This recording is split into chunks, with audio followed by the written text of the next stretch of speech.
Hi guys, welcome back to our channel Stuff About Tutorial, and in this tutorial we are going to learn join groups in LinkedIn.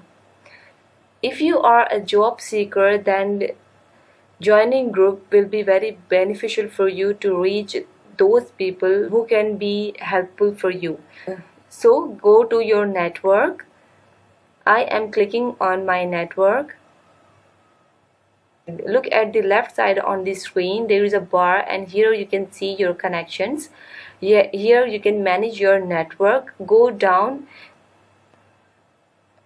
by skipping some options. Here you can see groups. Click on groups and then click on discover, and here you can join groups. And if I go with this group, digital marketing, I can join easily by clicking join button.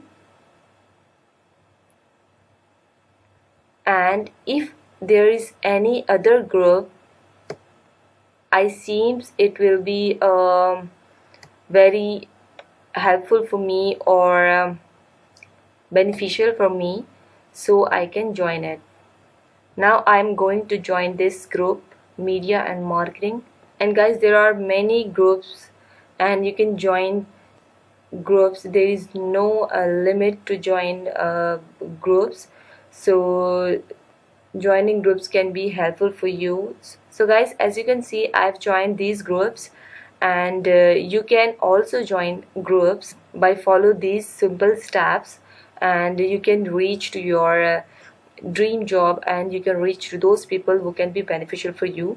So this is how to join groups in LinkedIn. Hope you like this video. Thank you so much. Good luck.